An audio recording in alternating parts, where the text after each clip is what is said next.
Hello, hello, and welcome to the Viberarian radio show. My name is Miss J, and I'm so glad that you are tuning in this evening. I've been away for a few weeks, and I'm glad to be back on the air again. So I just want to invite you to our chat room that is available on our page, and also with our Facebook link. You can make comments, and we will definitely try to address them during the show. Most importantly, I would love for you to call in to speak with me this evening. Our show line is 646-668-8988. And I would, again, love for you to call. If you would like to speak at any time, just press the 1 button, and I will make sure and get you on the air. We're looking to have our conversation this week. I'm really excited because the topic that we're going to discuss is the number 9. No, you did not step into an episode of Sesame Street or The Muppets where they're telling you this show is brought to you by the number 9. But we are going to talk about numerology and what the number 9 means in terms of our lives right now. Thank you for joining me this evening. I do see we've got a couple callers on the line, so if you do want to chime in at any time, feel free.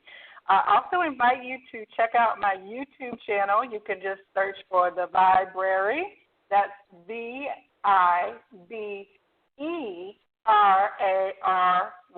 And the E is because we add energy to elevate the vibration of humanity.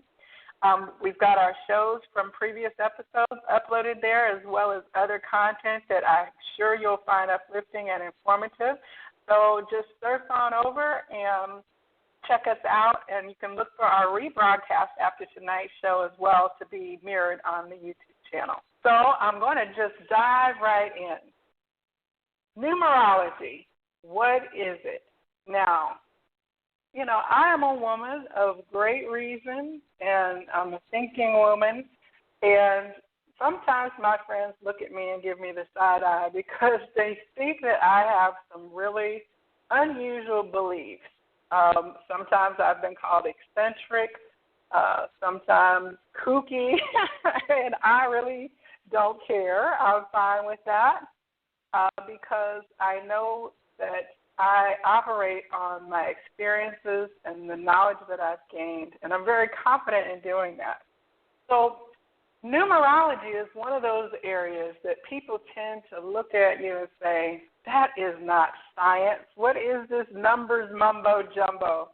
It sounds kind of crazy that you think that numbers are affecting the way that things are happening. That's just coincidence. These are things that I've actually heard from people and been told at different times.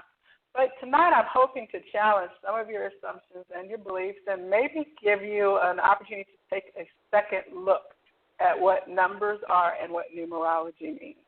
So according to Old Faithful Wikipedia, it says that numerology is any belief in the divine mystical relationship between a number and one or more coinciding events.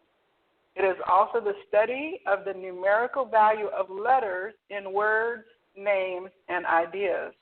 It is often associated with the paranormal alongside astrology and similar divinatory. It also goes on in this information to talk about how Pythagoras and other early scholars spoke about numbers. Even St. Augustine of Hippo is said to have written in AD 354.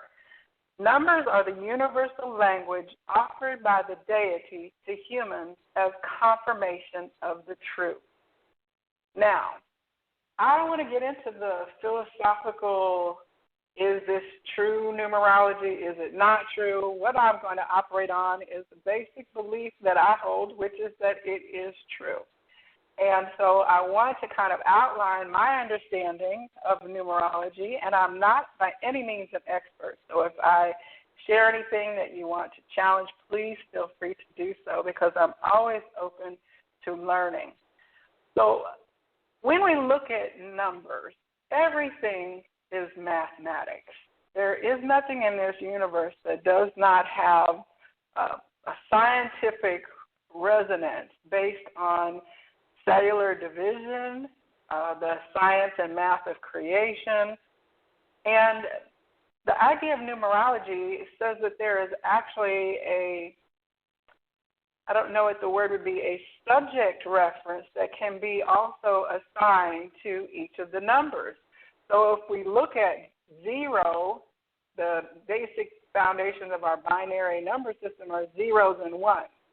So if you look at 0 as being everything possible before a moment of creation, and then 1, that moment of creation itself or the emergence of consciousness, then 1 is basically the beginning of taking something from nothing into something.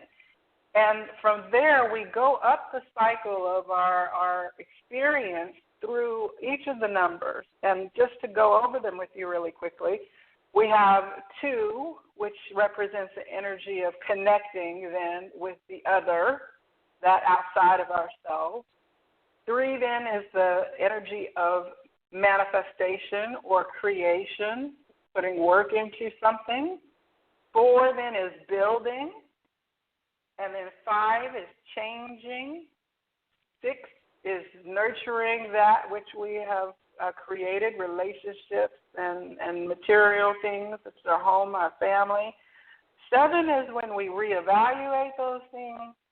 Then at 8, we look to expand what we have already done so far. And then at 9, we reach a place of completion.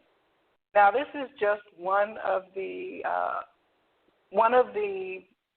theories that is expressed about what each of the numbers mean. And when you get into things such as the Kabbalah, the Tree of Life, certain Jewish teachings, other Chinese numerology, lots of cultures have assigned certain energy to numbers, but they tend to all be very, very similar. So this is what we've called a 9-year. Now, the basics of numerology say that you take the numbers of a thing, such as the day of your birth, the day and year of your birth, you calculate them all up into their total and reduce it down to one of the primary numbers.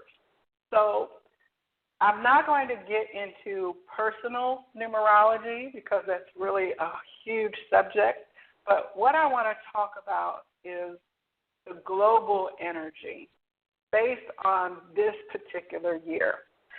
So if we look at 2016 and apply the numerology distillation, then we come up with 2 + 1 + 6, which is 9.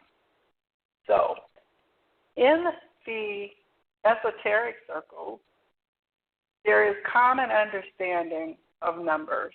And so when you start to talk to people who are psychics and healers and practitioners in various art, divination, they already have an understanding of what numerical vibrations bring about. So in the last couple of years, especially leading up to 2016, several friends of mine, we would have conversations and we would say, well, you know, this is a 9-year coming up. It's going to be full of endings. I don't know what it's going to be ending, but let's see, let's be prepared. And so we did research about that so that we could arm ourselves with knowledge. And many of the blogs that were out there were talking about the same thing, about we are reaching a phase collectively where there is going to be a period of major ending. Now, the thing that we know is that nothing is ever complete. And so every ending is going to bring a beginning behind it. So there was an optimism amongst us as we talked about what the 9 year would be, but there was also kind of a watchfulness. I don't want to say dread because you try not to approach things that are necessary with a feeling of dread or fear, because that tends to make it more difficult for you to then navigate that energy. But if you know that something is coming, then you can be prepared. So when we look at this year, the evidence of this ending energy begins to reveal itself. If we look at the major, let's just start at the realm of celebrity, because that's what we tend to be most aware of through our TV connections and our social media connections. We all know that there have been major celebrity deaths this year that took people by surprise, so much so that there was there definitely was a collective and worldwide grief that came forward at the passing of people like David Bowie, Prince, to name just two. Those were passings that took people by surprise. Now, of course, we know that death takes people by surprise every day, and that's the unfortunate fact about it. And I'm of the personal belief that there is no more value in the passing of a prince than there is, say, in the passing of someone else who died suddenly, who has no celebrity fame, because people are valued by those that know and love them, irrespective of their celebrity status. So I tend to kind of look at the celebrity news that we receive as with a skeptic's eye, because I just think that we're all valuable, and celebrityism sets one as more important than the other. But certainly the impact that Prince and David Bowie's lives had artistically, they were like comets that went and blazed very unique paths across our reality over the decades of their lives. Both of them, I think, were in their, Prince was 52 and Bowie was 57, somewhere like that. They were changed. They were game changers in terms of what they did creatively. So that's one reason why the collective, I think, expressed a shock and a mourning at their passing. But if we look at what the energy of 9 says, that there is a cycle that happens, and that cycle must complete so that another cycle begins. So I'm not to say that Bowie and Prince still did not have huge bodies of artistic gifts to bless humanity with. But I think even Bowie himself, as he was finishing up in his illness, he basically articulated as much that his time was drawing to an end because of the illness that he had, and he dropped his last album, I think maybe a week before he passed, or the day that he actually wound up passing. So one has to wonder about the theory that 9 years are soul exit years. Not only are they completion point for our life projects or our life phases, but maybe on a universal level, those are the times when a soul can say, you know what, we are going to depart and either rest or begin this cycle again, but our main soul mission and purpose has been achieved, and we are ready to go. Now, I know some people might even be challenged by that idea, but I would like to continue to bring forward examples to you of what the soul understands about 9 that we as humans may not have necessarily grasped yet. I do see I have several callers on the line. If you would like to continue, please let me know and press the 1 key. I'd certainly love to have you on. Again, you're listening to the Viberarian radio show, and my name is Miss J. We're talking about numerology, the number 9, and the energy of ending. So I looked at my life this year and looked for evidence of the 9 energy. And I could very easily find examples. 9 energy brings major endings. That means career changes, job changes, sometimes complete career changes, major moves from location to another location, significantly different. It can mean marriage if you've been in a period of singlehood. It can mean divorce as well, an ending of a relationship. It can bring graduations. It can bring the passing of loved ones who might have been dealing with illnesses, or unfortunately, it can also sometimes bring unexpected death in terms of our awareness of stuff and anticipating it. Sometimes we get to a place where we know that people who might be dealing with a terminal illness are nearing their end. And other times it is something that completely blindsides us and we are not expecting it at all.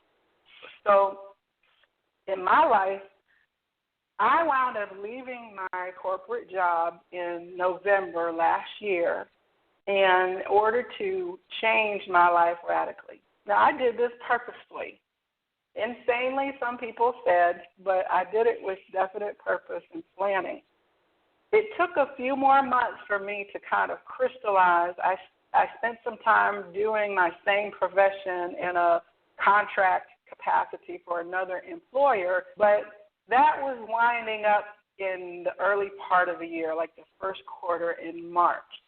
And so I took a radical step, and when my lease ended in my apartment, I came to Mexico from Atlanta to explore what it looked like to be here and to live here for a temporary period of time.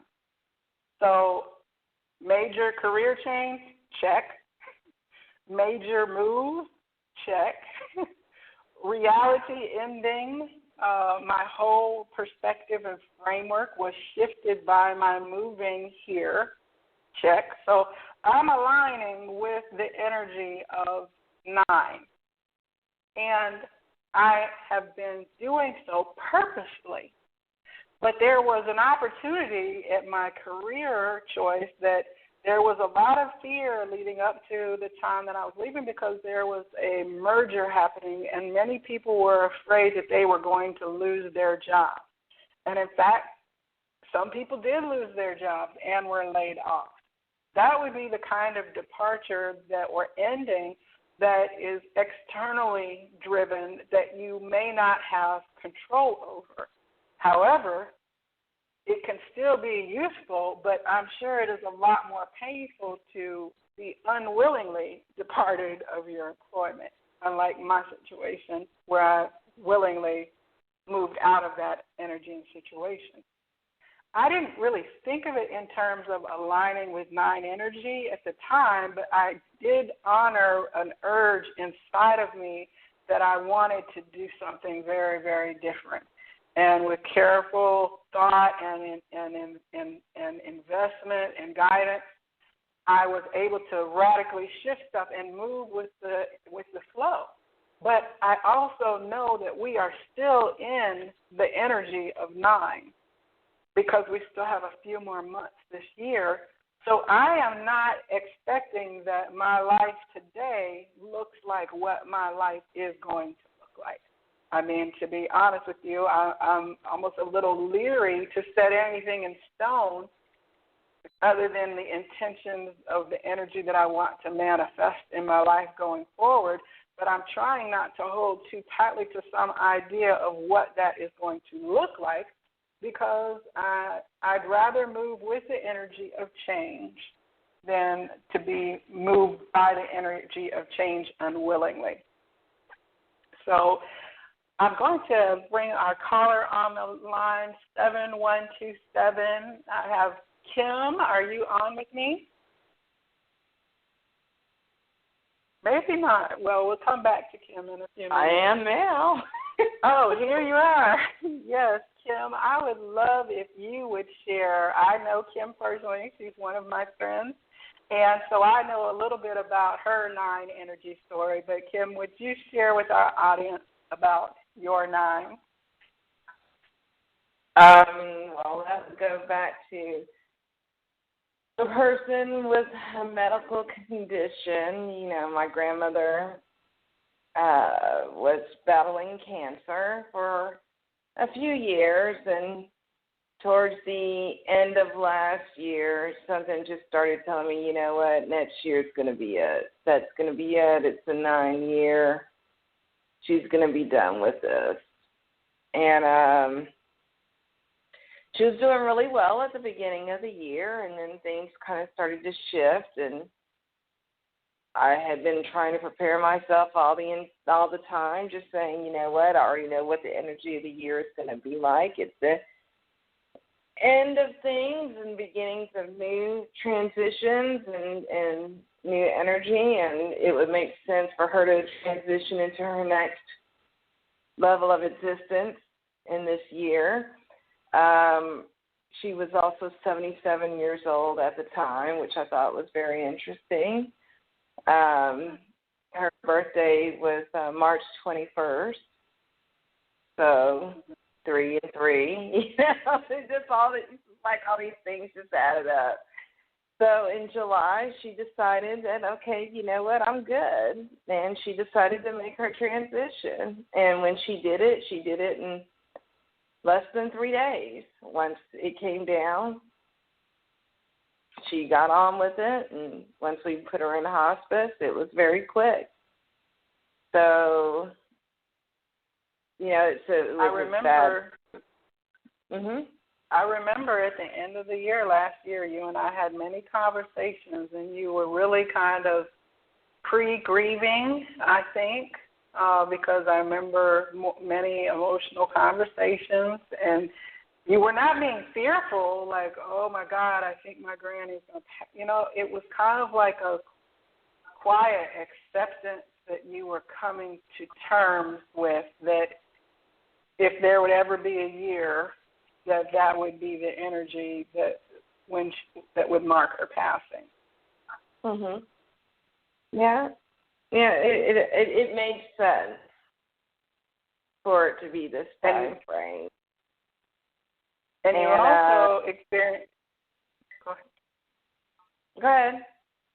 No, go ahead. No. I was saying it's also. Her sister, I think, is also going to be transitioning by the end of the year. It was, you know, we knew as a family that when one went, the other would not be soon to follow because they were best friends.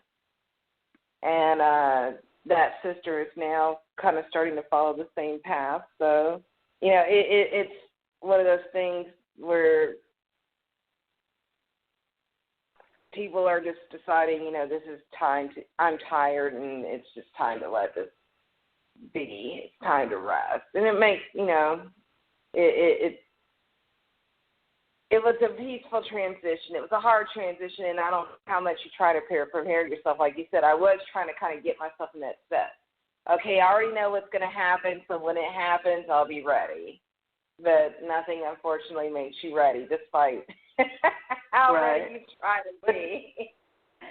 But you also spent time with her to a level of, you put real time and attention into your relationship with her, and you structured your life and went the extra way to be in her life during those last period of time. Once you started sensing that, you made the most out of what, you know, the relationship that you had, so that you would not have as many regrets. Of course, there's always regret of loss, but you would not be faced with the decision of saying, oh, I should have been there more, I should have done this, that, and the other.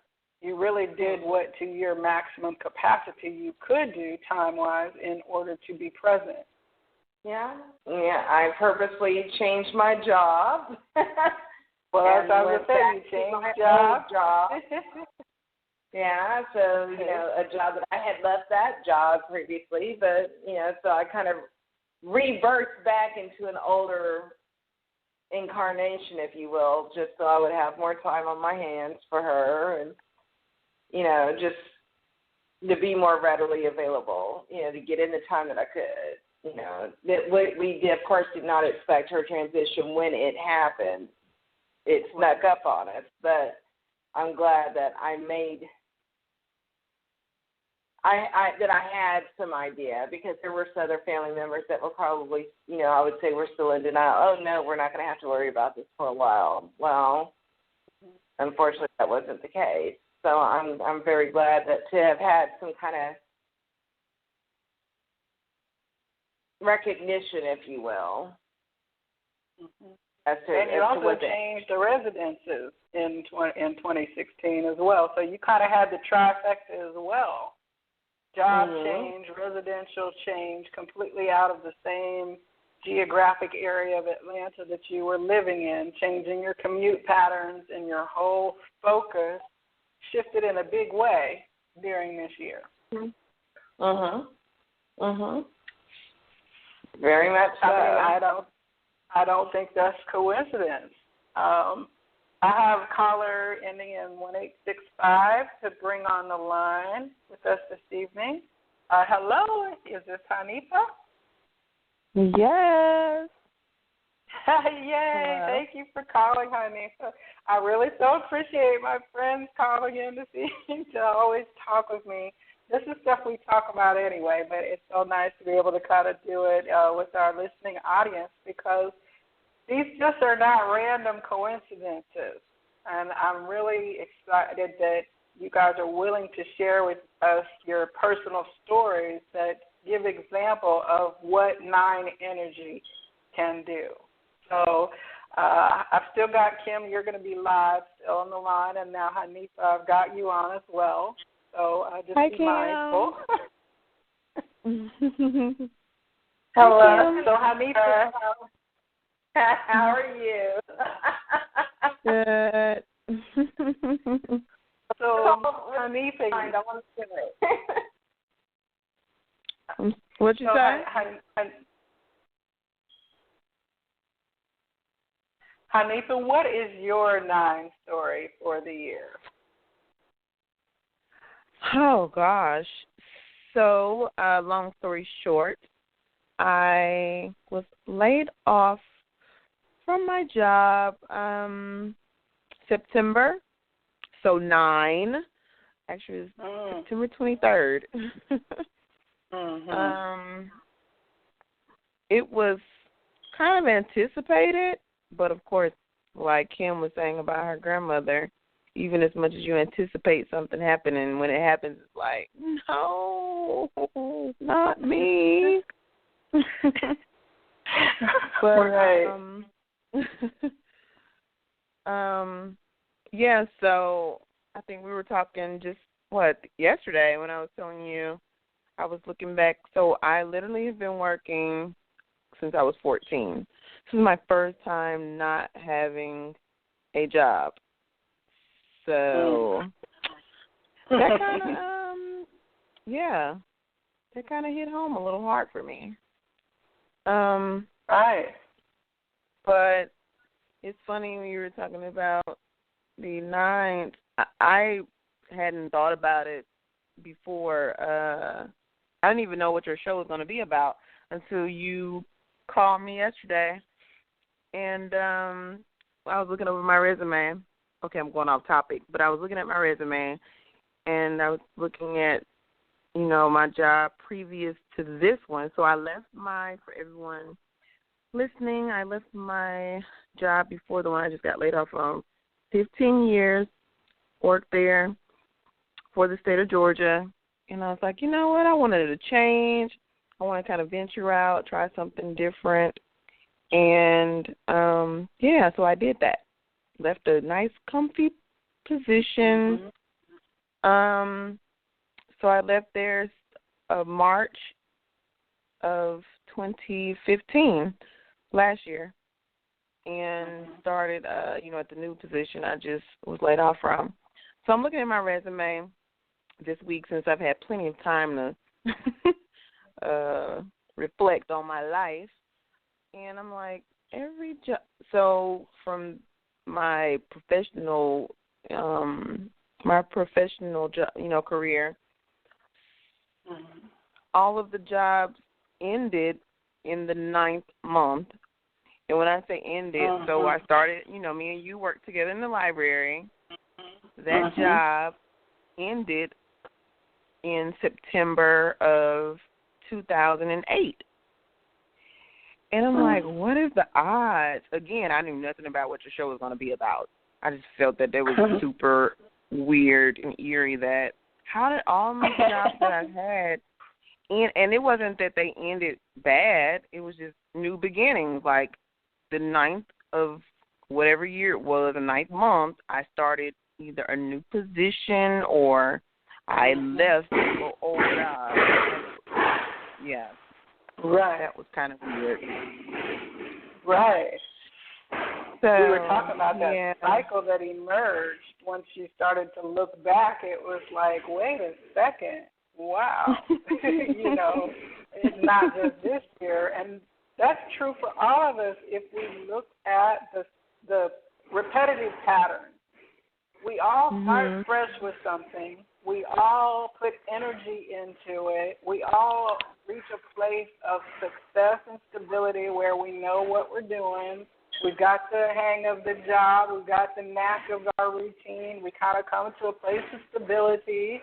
Then maybe we kind of hit a few bumps, and then we readjust, and then kind of go forward for a little bit.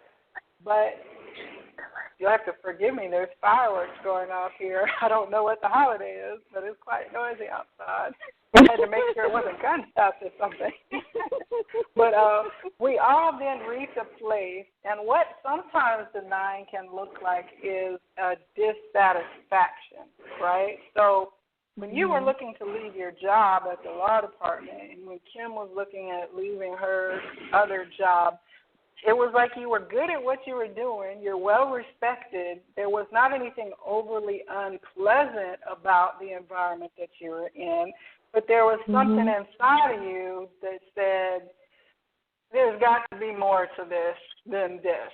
I don't know why I'm feeling this way, but you kind of honored your inner urge to say, let me examine this further, and you know what, let me put my resume out there. Let me explore what it would look like to do what I do differently, you know. And that was the energy leading up to. That's like sometimes we get the notification that it's time for a change, but we hold on too long. And that's when it can be kind of challenging or painful for us, or we can be in denial about something. You know, and then all of a sudden we have the death of something we didn't even expect that we were going to have, like in the case of a layoff, you know. Sometimes we're forced out of our comfortable position because we have hung on too long. You know, I've shared with you personally that I thought that it was great when you left the job at the law department because you had so much more to that you wanted to do, and you were kind of bored, and it had been a long time. And the likelihood of you staying the whole 30-something years needed to, even though you were like 15 years in, I think, was probably not going to happen for you. And you're like, I just want to do something else. So you found the something else, and even though the something else was not exactly what you, it wasn't like it was your dream job, you still were excited. I remember meeting you for lunch and everything, and you were like, oh, this is different environment, different people around me, new energy. I'm feeling it revitalized. You're like, they're working the hell out of us, sister, though. You know what I'm saying? It wasn't like it was your ideal job energetically. So I found it ironic when even the transitional job when you were laid off, you know, because it's like you had to pry your fingers off of the comfortable job and things that most of us are not going to just willingly walk away from employment without having employment lined up. Otherwise, that ending of our marriage might be the death that we experience, especially if our spouses, if we're a dual income household, they're going to look at us like, what do you mean you just left your job, you know? But a lot of times we look for stability as the common thing. Well, I'm only going to leave this if there is that in place. But sometimes then we take something that is not ideal, something that'll just do, that'll do, That'll do, especially if there's a monetary equality or even a monetary increase. But that thing may not actually be where we're supposed to eventually land. So it's like all this year is the energy of 9. So now you're dealing with, okay, I'm unemployed. I would really like to have an end to my unemployment. You're like, I'm completely fine with that. There being a death in my world of unemployment. I would like a new birth of a new job, right? Yeah. That's one of those endings that you're like, you know what? I'm sure there are people who are single who are like, I'm so thankful my period of singlehood is ending because I really have been growing and wanting to be in a more committed relationship.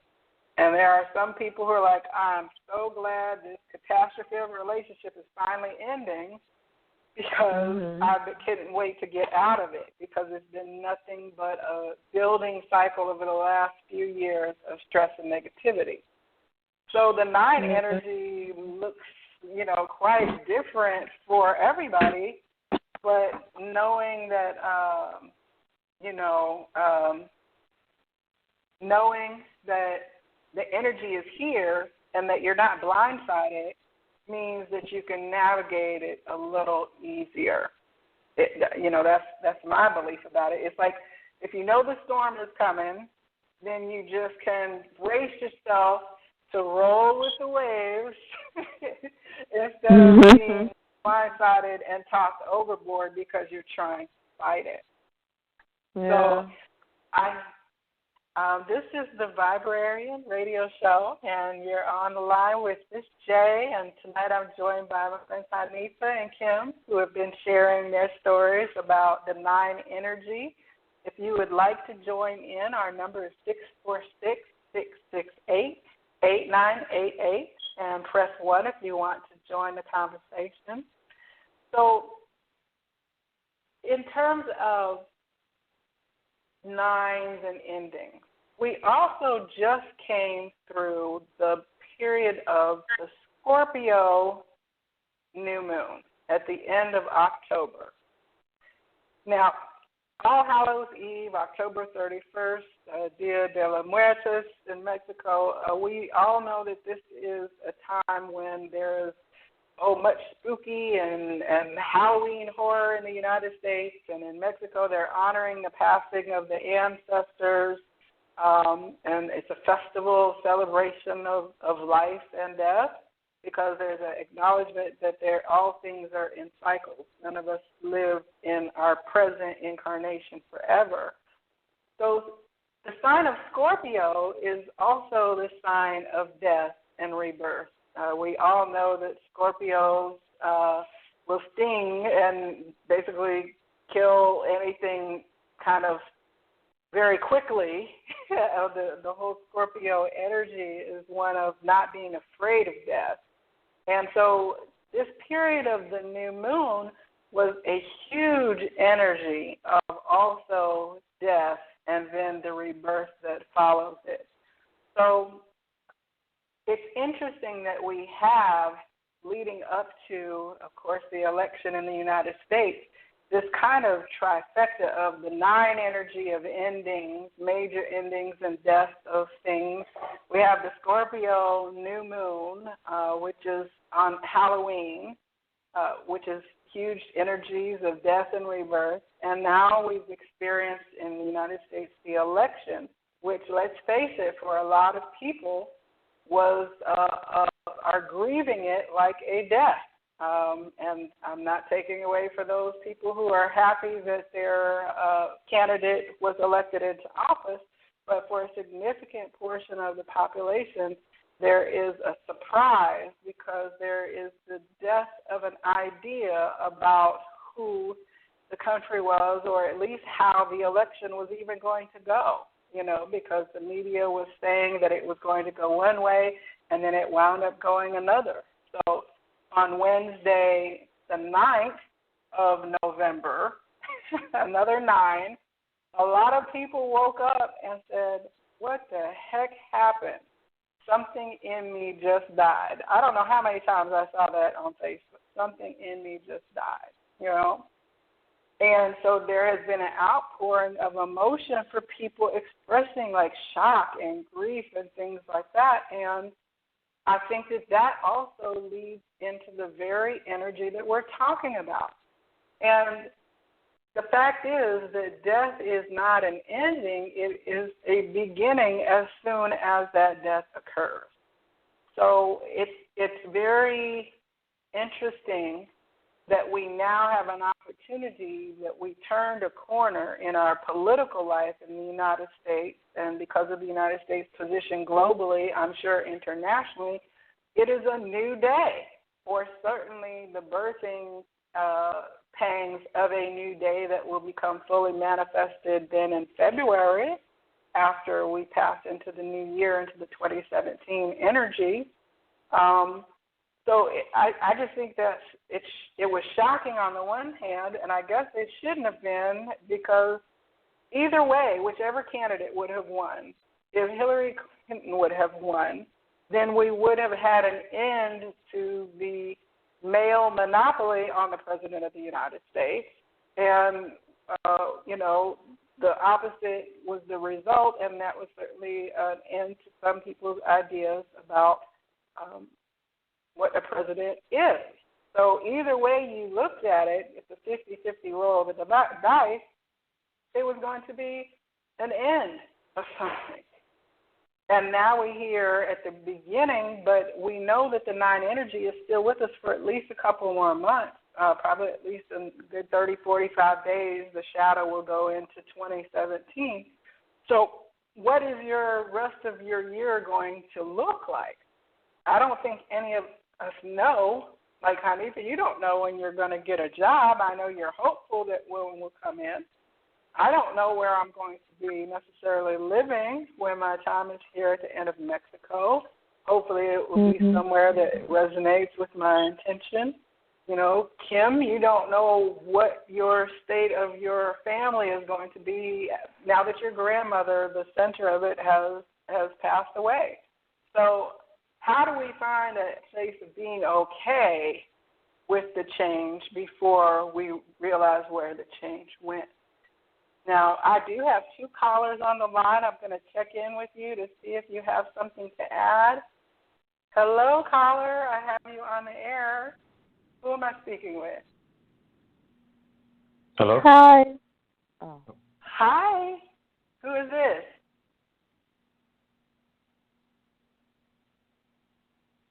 Well, maybe we haven't been able to.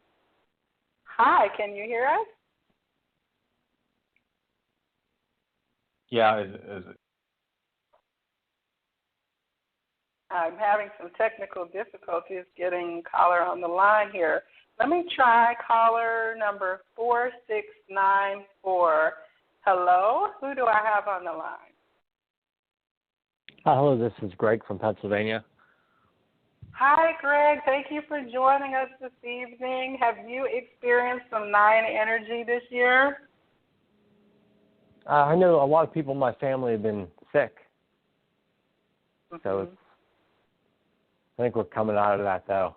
And just a lot of transitions. I think starting in 2015, I went through a lot of changes, like major spiritual highs and major lows. And it seems like I'm finally coming out of that. So you're having an end to the turbulence that you've been experiencing, and you're starting to see a new beginning emerge. Hopefully. I mean, it looks like that's what's been going on. I know I went through a pretty big spiritual rut there for a while, and it looks like I'm finally gaining ground. That's awesome. You know, it is very challenging to deal with unknown. A lot of us feel very uncertain, and that's the unknowing. Nobody wants to stumble blindly into something and stub their toe or worse, right? So a lot of us are not comfortable with a changing kind of unstable environment. But I think part of the challenge is to then say, you know what, all will be well, even if I don't know what the well is going to look like. You know, sometimes we get tied into having to have an actual manifestation of our vision, and when that vision is not manifesting, then we get uncomfortable. And depending on your personality type, some folks are like, what do you mean not have a vision about where I'm going? What do you know, there's that kind of particular person who that is very, very uncomfortable for them to say, you know what, I don't know what next year looks like, but I'm just going to untether myself and ride off into the sunset. You know, some people would be completely disabled with that idea happening, you know. But I think all of us are learning that we cannot be that attached to our visions of stuff, you know? Yeah. So, I mean, for me, it's been more along the lines of over the past, you know, even 10 years, getting those little breakthroughs, the pictures of where you're going, and know exactly what you need to do and what you're called to do. But at the same time, like I have to deal with the fact that I'm pretty much, I'm trying to get out of it, being overly empathic and picking up on things. It's like when I'm praying and trying to generate energy for the calling that God has for me, I'll pick up on other people's needs and energies. And so my thing has been, how do you maintain a consistent flow of energy to get to where you need to go without, you know, picking up on all this other baggage that's in the atmosphere, you know?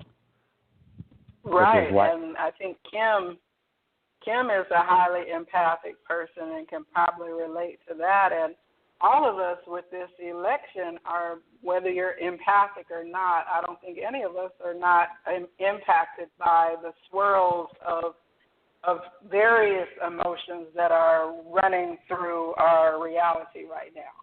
And that can be very, very challenging, again, to, like you said, filter your own reality out of everything that you're receiving from those around you.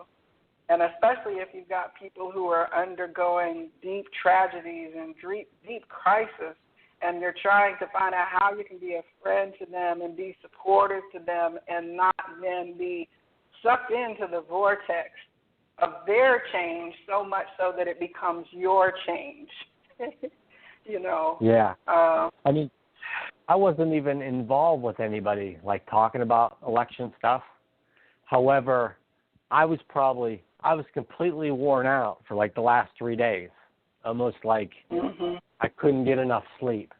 And all I would have is dreams about people fighting the whole time. And it was like, I have to let go of this, you know, so it was, but, you know, I finally caught it. And, you know, just before I believe God gave me a meditation to use, and I put it on MP3 to cover myself with a humble clothing, humble spirit. And actually, after I was doing that, I felt a major shift in letting go of all that energy, rather than fighting against it, you know. So. Well, you know, the egoic self, I think, is what we are experiencing right now. People are speaking out of that, and we see that in the division, because that is the area where division comes from, is from the identity self, rather than the collective self, which is heart and energy and unity that says all are one and all is love, despite whatever, you have an R behind your name or a D behind your name, or you have a different country of origin versus one country of origin. All those things are identity-driven, and a lot of what we're experiencing emotionally now is from people's crisis of identity. They say, well, that's not who we are, or the people who are on the side of Trump say, well, we haven't been who we were, you know. So it's very much people investing in that egoic framework rather than operating from a spiritually unified framework. And that same kind of ego comes into play when we say, you know what, but I've always been a librarian. You know, that was my former profession. And what am I going to do if I'm not a librarian? It kind of became who I was rather than what I did, right?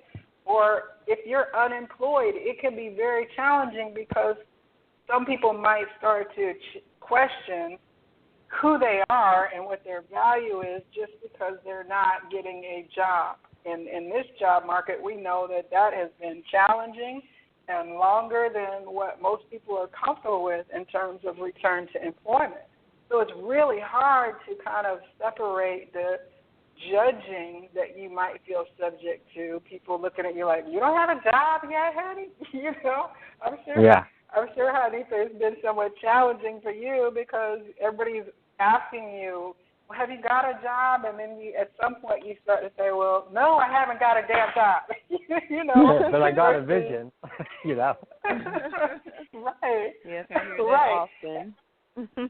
Right. And it can be kind of hard to maintain then your sense of self in the face of the validation that occurs from what we do in the world as our way of working, our vocation, if you will. I know what you mean. It's like, you know, being in a society that they don't take a divine word. You know, I mean, I've had, you know, so many visions and dreams of what I'm called to do. But, you know, if I'm not working at the time, you know, I wouldn't even try to explain what I'm supposed to do to somebody who asks you, you know, if you have a job. You know, you don't even know what to do. So sometimes you just say, no, I'm not doing nothing, absolutely nothing. So, you know, even though you're spending all that time and energy praying and researching for the opportunity that the Spirit has for you, it's like, how do you handle that? Because you can't explain it to people because they'll just crap all over it.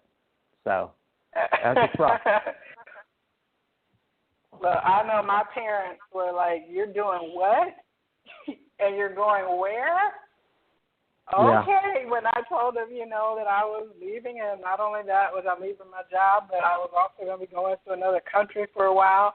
But over the time, you know, they're like, you know, they say, well, people ask us, what's Joelle doing, you know, and they're like, we don't know, and she doesn't know either. She's fine with that, so are we. And I'm thankful that I have that response from them because some people are not so lucky. You know, they'll say, what are you going to do about money? What are you going to do about this? And all those things are kind of reasonable questions that we have because we have this idea of what it means to be a responsible, quote, unquote, air quote, responsible adult. But sometimes the most responsible thing that we can do is let something die. If that thing is actually killing us along with it, the responsible thing to do is to walk away from it and allow it, instead of continuing trying to rescue, to salvage it, that job that we hate, that we feel so terrible when we go into, but we keep trying to equivocate with ourselves and justify to ourselves why we keep returning it. Well, I don't have another job. I can't leave because so-and-so. But what happens when that stress winds up taking you out before you ever got that other job that you saw as your exit ring?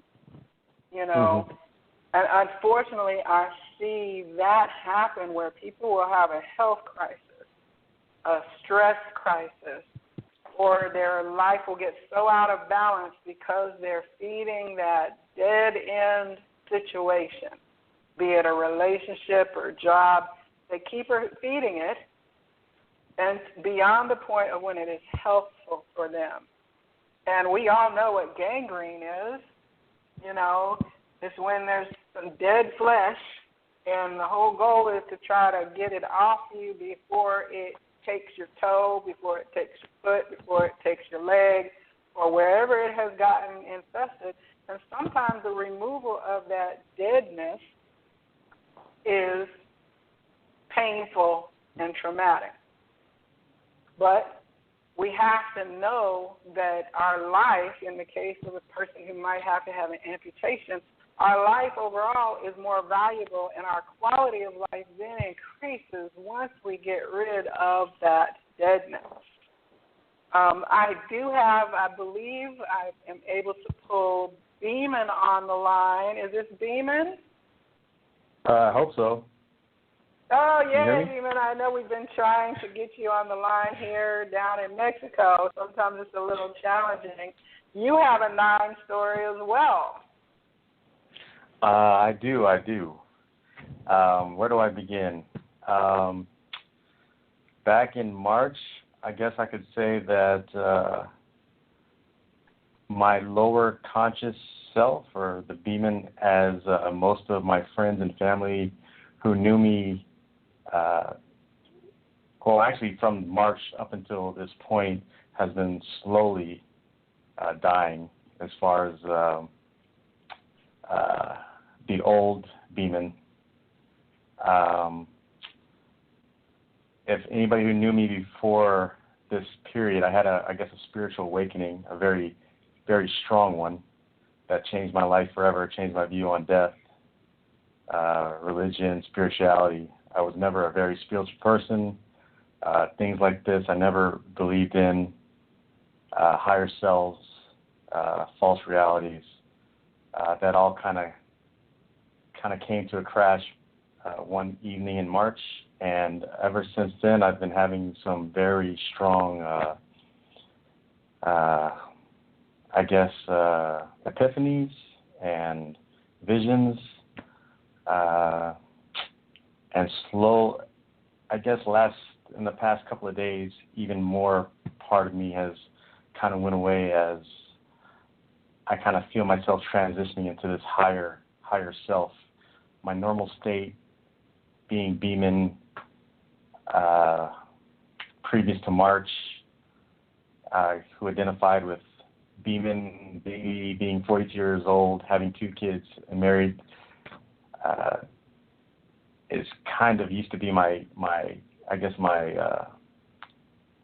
normal state, and I feel myself transitioning into this higher self, higher being, kind of being my normal state now, if that makes sense. You and I have shared about this, and I liken it to Neo in The Matrix, which is still one of my favorite movies, when he realized, like all of a sudden his reality started shifting, and he was out on a ledge and they were telling him to jump and he couldn't do it, so he went back in his office thinking that what he had just escaped was something that was insane, and then he's sitting at the table with the guy who all of a sudden melts his mouth shut. And his reality is like, I didn't even know you could melt a mouth shut, and here I am sitting in my supposed normal workplace, and I just experienced something completely different. And then he went on to then take the red pill or the blue pill to follow the instinct, and when he woke up, there was no going back into the bubble once the truth was revealed to him. And when something is dead, there is no way to reattach it or resurrect it. And if you do, you will probably find out that it's not the most healthful situation for you to try to do. Even the caterpillar emerges as a butterfly. It cannot go back into the cocoon, and a snake cannot go back into the skin that it shed, as it is rebirthed with the new body that it is to have. Hermit crabs can't go back into the old shell. All of that seems to be the overarching lesson of what these deaths can bring. And it can be very painful and challenging, because I know I've seen some of the posts that were on your wall before you left Facebook, Beeman, where people were like, where did this new dude come from? Wow, you're kind of talking different, I don't know. People were kind of giving you the side eye, like, what is going on? And I know that has to be challenging, because when you disrupt things like your job, when you disrupt things like your relationships, it can be more painful for those around us than it is for us when we go through the death that we have, depending on their level of investment in our own and their level of connectedness to our reality. You know, I'm sure, Hanifa, when you got laid off, it was just as much a part of your husband Mike's experience as it is yours, because you all are partners. So it was not something that happened in a vacuum. You know, Kim's grandmother passing affected her whole family. You know, Greg, I'm sure, it's Greg, right? I'm sure his family has been affected by his spiritual awakening just as demons have, you know. But you can't go back into those things just to not disturb the status quo, because it's an illusion that there is such thing as constancy anyway. I don't know if I'd even want to go back. I know, Hanifa, you wouldn't want to go back to your job at the law department, even though you don't have one right now. Like, I know Kim doesn't want to go back into her work environment. I don't want to go back into my work environment, you know. That's not to say we're happy with where we are during this year of transition, but we know we're not trying to go back as if it were even possible. There's really, at some point, there's nothing to do but to just go forward, you know. I read a story. Go ahead. No, I was saying, I think at some point you just decide to quit fighting with what's going on, because even just in my own personal life, you know that there are some extraneous circumstances that I've had to just come to terms with, that I've had like an inner fight and inner struggle. You know how it is. One part of you knows it's the case, but part of you is like, no, if I just hold on a little longer. Right? And then finally you just say, you know what? This is not how I want to do things. This is not how I want things to be. And you decide, okay, either I'm going to make the best of the situation and roll with it, or you're going to continue. Otherwise, we make ourselves hurt. I think that when we try to resist the change that's you know, it's like Deborah, resistance is futile. You know, you just got to go with it and roll, because otherwise you're just creating more problems for yourself. If you assimilate the good, not assimilating the negative, you know, it makes things a lot easier when you realize that no matter what the changes are that you're being, you know, presented with, there is some growth behind it. There is some purpose behind it. It's not just for, you know, to torture you for, you know, for whatever time frame. There is some purpose behind it, although you may not see what it is at that particular point in time. And, you know, some people hold a belief system that would have them think that these deaths, these endings, are punishing events in them. And they might examine themselves to say, oh, my gosh, what did I do to deserve this?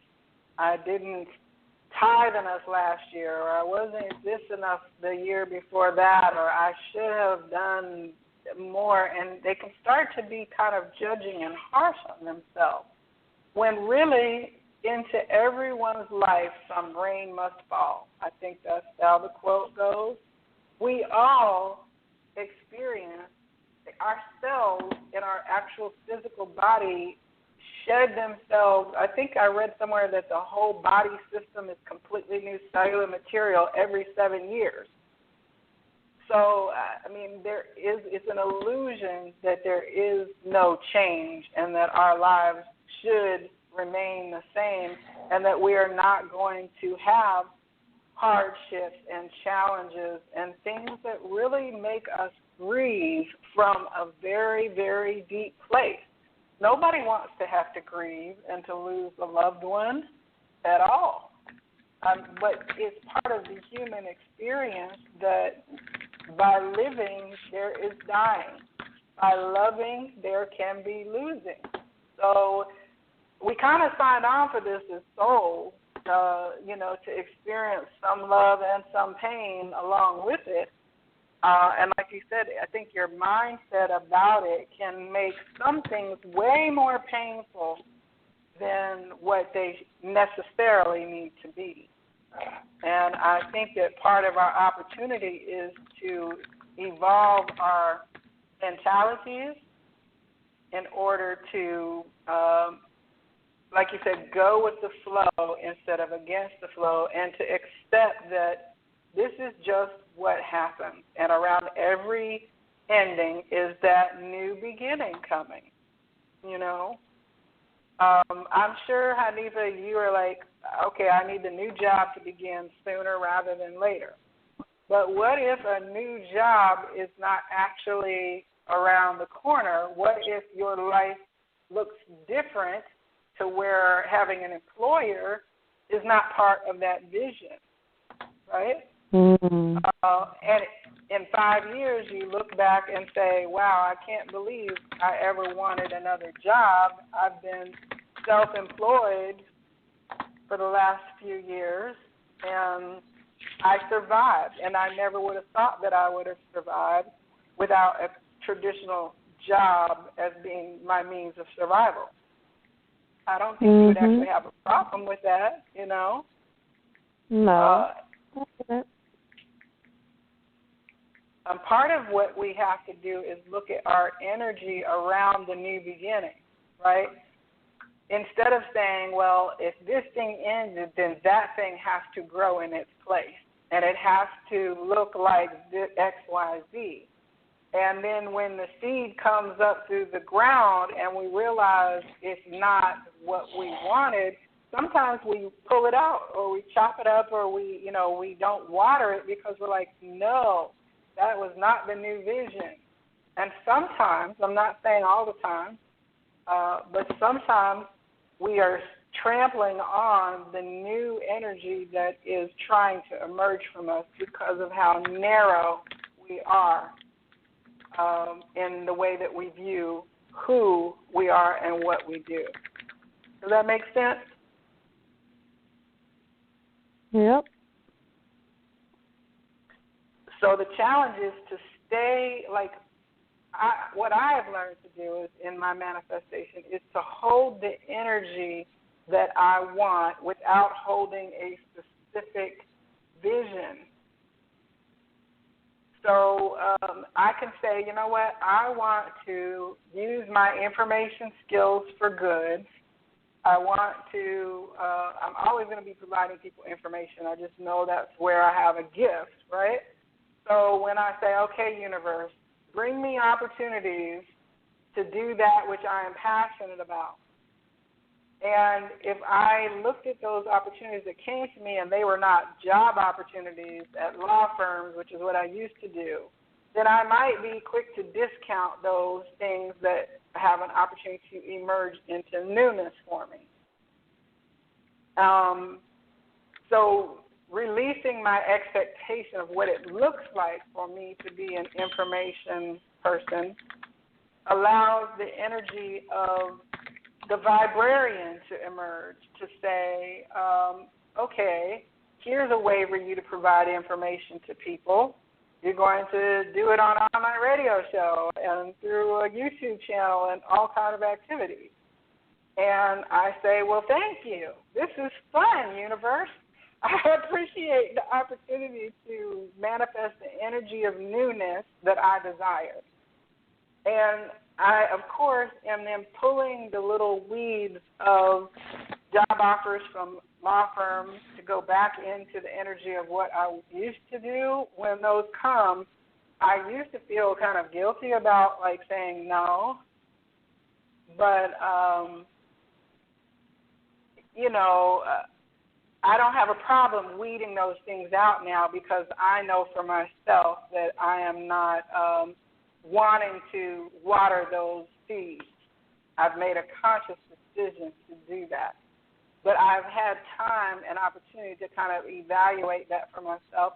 And that's not to say that I will not return to that in some kind of capacity in the future. I don't think that I would, but I've learned to do the never say never thing, to say you just don't know what could be thrown your way but just know how to evaluate and examine those things that are thrown your way so that you can maximize receiving those things.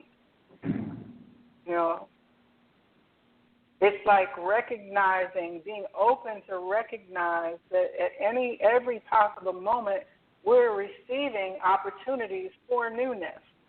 It might look like a person we run into at the grocery store that we have an opportunity to have a new conversation with. It might look like a trip that we took that we never considered taking before, going to somewhere we've never been before. Those are all newness, and the energy that those things bring into us automatically shift what and who we are. And that's the beautiful part. So it really takes it from, you don't have to know everything, you just have to know the energy that you wish to have, even if you don't know what the details are going to look like.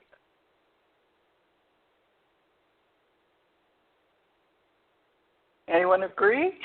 I mean, like envisioning energy, are any of you practicing envisionment as a manifestation tool? I think I'm kind of in the early stages of doing that. I know that you and your wife have this Inspirations Fitness retreat that you've been doing, and you and I have talked about how you were like, I want to do something more different. You just couldn't articulate necessarily what you were going to be doing, but you know you have a seed of something in you emerging. Yes. And things are going to come into your awareness either from your higher self or from the way that the universe speaks to us through random conversations, coincidences, synchronicities, and other people's examples. Then we are able to look around and say, you know what? Thank you for putting me in a position to see this, to hear this, to be a part of this, because now I know exactly what my soup is going to look like. You know what I mean? We all have our own pots cooking, and I think that we're a work in progress, and we know the best soups and gumbos take a long time for the flavors to all come together. So while we're putting individual flavors in, then the pot is simmering, and then in the fullness of divine timing, then the right thing is going to come out, and you're going to be like, this is the most delicious life I ever could have imagined. I don't even know what I put in that pot, but damn it, it's good. That's the thing that I love about it, because it feels uncertain. Sometimes we want to watch the pot. We want to crack it open and see, is it cooking right? We come in behind the cook in the kitchen. We want to know, what did you put in this? I don't know about that. But it's just like, you know what, just let it simmer. Just let it simmer and trust that something new is going to be created out of the pieces and parts that have been coming together. And it's like that 9-year cycle. We have 9 years of collecting experiences in our job and getting good at something and learning people and coming to a place of stability. And then when that death occurs and something new emerges, we haven't lost all of those things. They're still in our pot and have come together to create something completely new. What's that, like the leftover, everybody goes and cleans out the refrigerator and makes a meal out of the leftovers? Well, nothing is left over. It's all ingredients that are necessary for our next being, our next self, our next new venture. That's what I find exciting about it. This is the Viberarian Radio Show, and we are on the Viberarian Radio Network on Blog Talk Radio. My name is Miss J. I'm your host this evening. I've been joined by Kim Beeman, Greg, Hanifa, and I am so glad that you all are willing to share your personal stories. And I want to know what energy you each are holding for the new that is coming, the new birth that is coming into your life. Starting with Beeman, how are you approaching the transition from death to life, to newness? I'm just kind of just going with the flow. This is all still very new to me, and I just try to kind of let the events kind of play themselves out. But I try to approach each moment now with just positivity and love and understanding. Okay. So you're just holding an energy within yourself of openness, positivity. When I say approach each day, I mean I'm just kind of practicing to kind of let that out on anybody I meet, on everything that I do. I just recently kind of figured out what setting your intentions are, and so today was actually my first day where I said I'm gonna show love and experience love on a higher awareness level. So anybody I meet and I see, and try not to be so judgmental and just kind of project love and happiness and positivity. And you know what? That is the same thing I have seen in countless posts on Facebook, Instagram, and social media, and from my friends. Once they kind of express their initial feeling, everyone has made a renewed commitment to be loving towards people regardless of who they are and what they are, professing on any level. So I think that it's an awesome collective energy because love is amplified, right? So it cannot help but be repeated down the line, because just like cruelty is repeated down the line, somebody who is cruel will be cruel to someone else.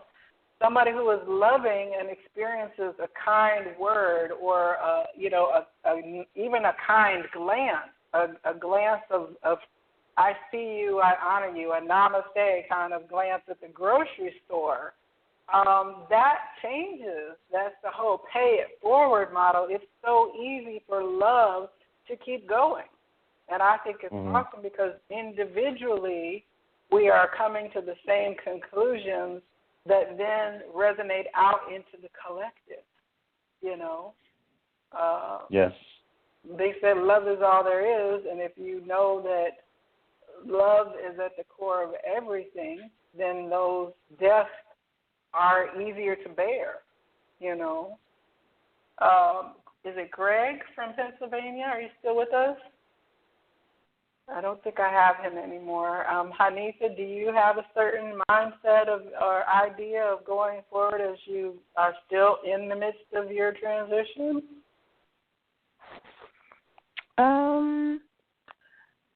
Well, kind of like Beeman said, just staying positive, because you can find yourself, well, for me personally, drifting into the negative spot, like, what in the hell am I going to do? Like, why is this happening? So staying positive, going forth, and just knowing that what is meant to be or whatever happens, there is a plan already set in place, not by me, but, of course, by a higher power. And so whatever that plan is, that I will just accept it, and, hey, I can't complain, that's for sure. Well, the thing is, honey, if you do feel, we're human beings, and grief and dissatisfaction, disillusionment, weariness, all those things are normal for us. We're not supposed to just be like, oh, I'm chipper all the time. Yeah, I don't have God. You know what I'm saying? I mean, that's not real. You know what I'm saying? It's not fair to say that there's uncertainty or insecurity. in feeling like I don't even know what my future looks like. And so those are things that it's okay in my belief system to expect. No, you're right. You know, but of course, if your preponderance of energy begins to sink into a place where you're like, you know what, I'm really feeling down a lot. You know, you can call any of us, and we will give you that pep talk and, you know, take you out for dinner or whatever and send your resume to people we know or whatever needs to happen to be the most supportive for you. And sometimes you just be able to admit, you know what, I'm scared. You know what, I'm in pain. Or you know what, I'm sad because so passed. Those things sometimes it's just being able to verbalize and have them validated by people helps lessen their impact on us anyway. You know, that's part of the whole up and down experiences. We are supposed to experience challenge and we're supposed to experience satisfaction. You know, just the same. It's all part of the experience of moving through these numerical cycles from start to finish. Kim, do you have any energy of intention that you've put forward? Well, I won't necessarily say that I'm working on that part still.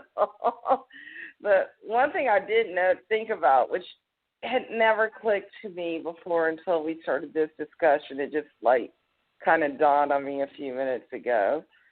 The job that I went back to, I originally left in 2007, so that means I was gone for a 9-year hiatus before I went back. So that in itself is kind of funny. I didn't even realize it until just a little bit ago. So,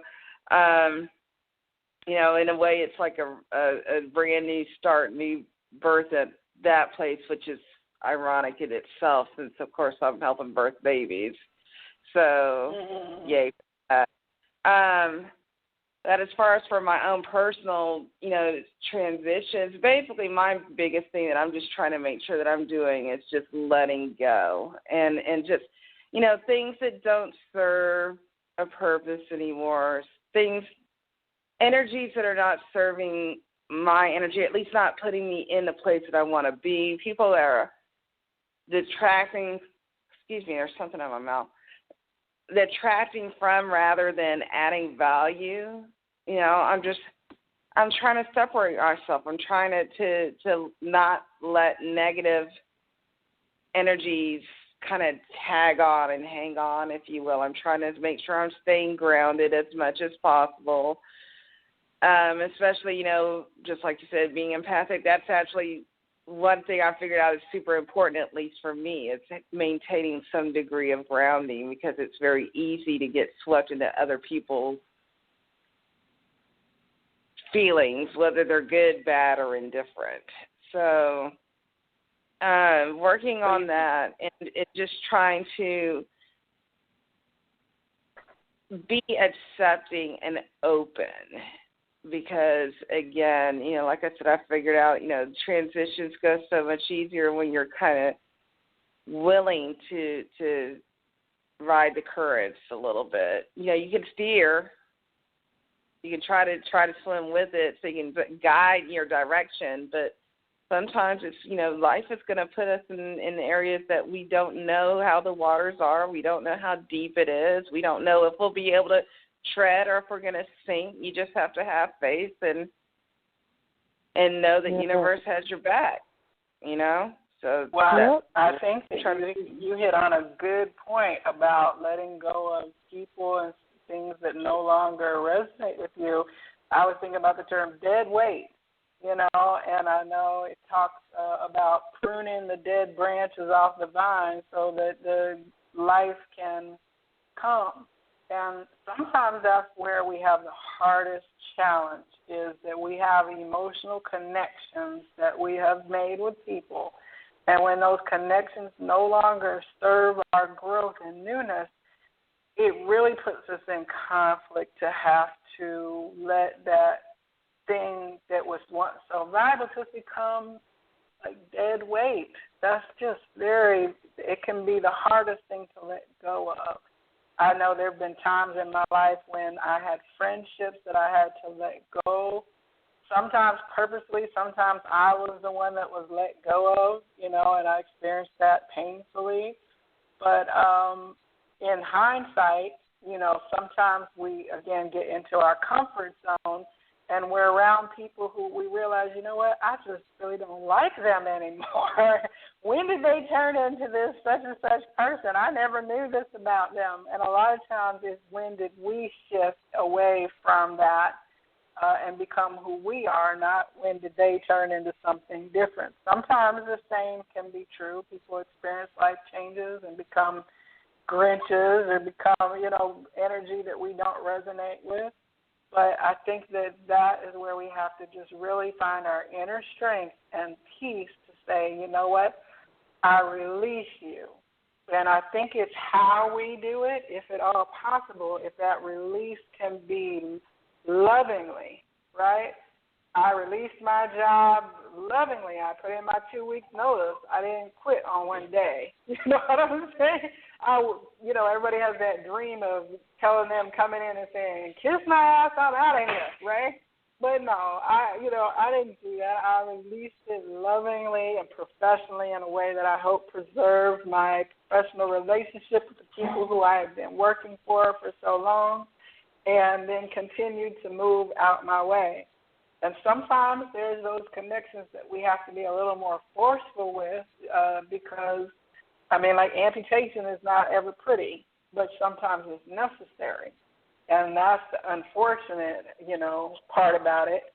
And I think the lesson is if we're more mindful as we go along before something has time to fester and die, we can go ahead and prune it as we go rather than holding on to it, hoping to get the last little gasp out of it. Then we're meant to change. We're meant to experience new people, new friendships, new environments, new ways of being ourselves in the world. That's just the truth of it. We're not meant to become stale and stagnant.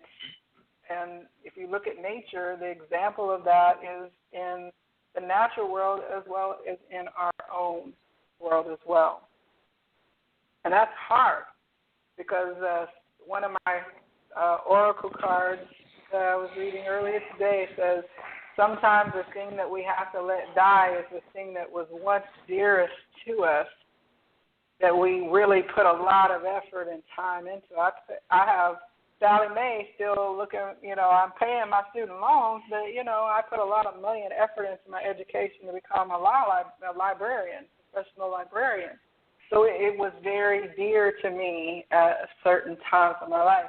I have a friend who is in a medical profession who is a doctor who is moving away from the practice that they built over the last 20 years and moving away from it into something completely different, similar but differently expressed. So we put a lot of our personal water into those things we find are valuable. But just like Eddie Gardner knows, if the plant is died or it fulfilled its cycle, you have to get a new bulb and start planting that, because there's no sense in continuing to invest in something that is not going to bloom once we know that it's not, That's where the grief, I know for all the world, Kim, you would have wanted your grandmother to be restored in her health and to be cancer-free and to have been in remission as she was, you know what I mean, and to have a quality of life.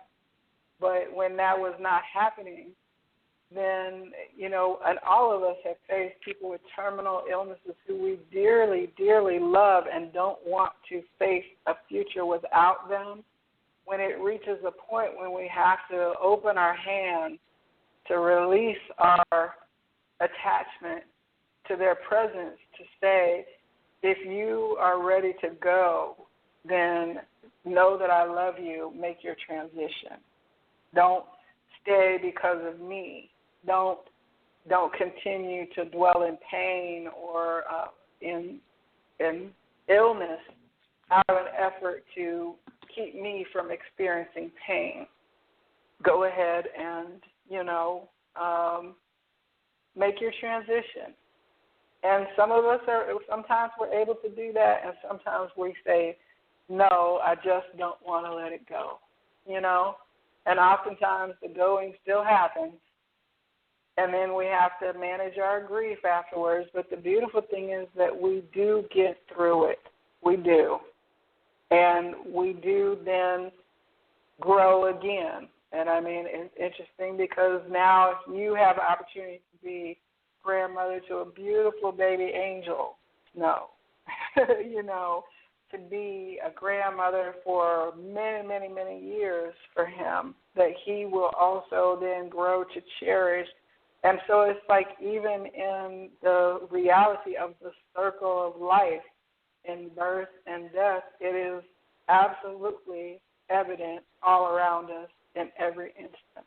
And I'm sure that will not be, when you get your next job, it will not be the last job that you have, because life is too long to think we're going to be doing the same thing anymore for 30, 40 years.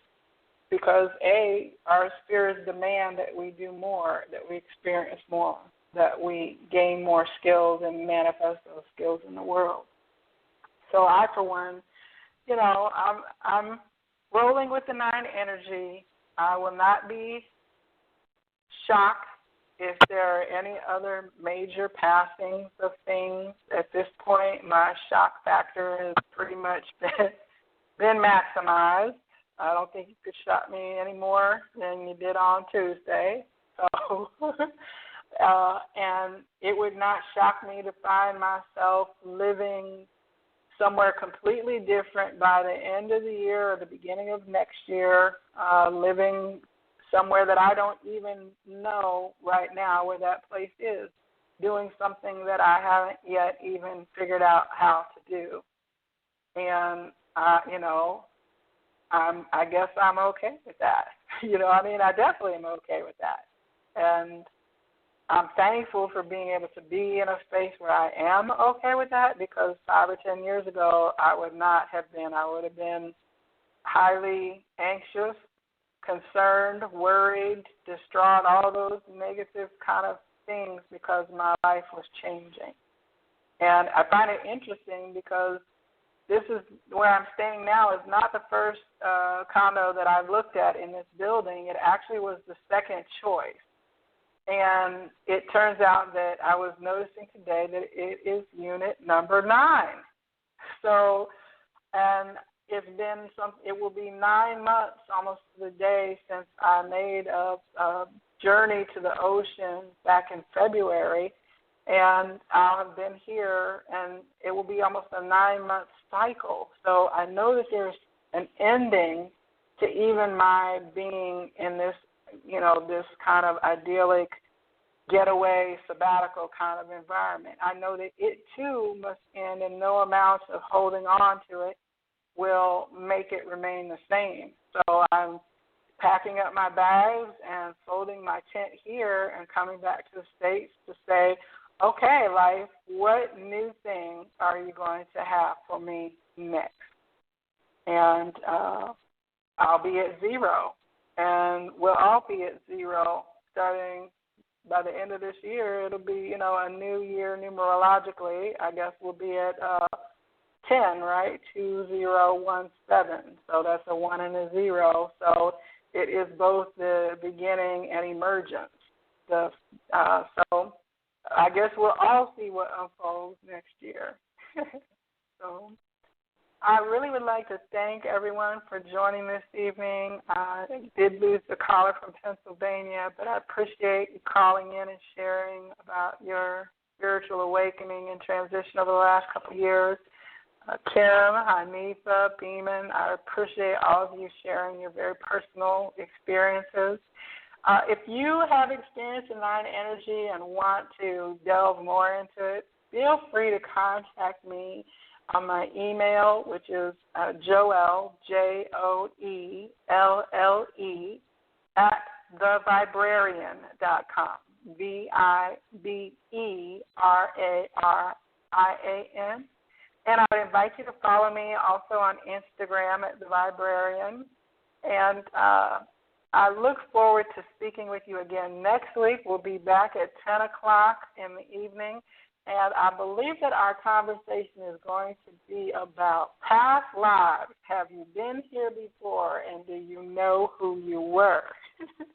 So I thank you all this evening, and I wish for you that you have love and light in your life going forward, and that your endings are as easy as possible so that you can emerge into the wonderful new beginning that is waiting for you. Thank you and namaste. Good night. Este fin, renueva tu smartphone. Contrata del 12 al 16 de noviembre un plan AT&T con todo 549 y llévate un Huawei P9 Lite incluido. Ven a tu tienda AT&T y disfrútalo. Términos y condiciones en att.com.mx. Movilizando tu mundo. AT&T.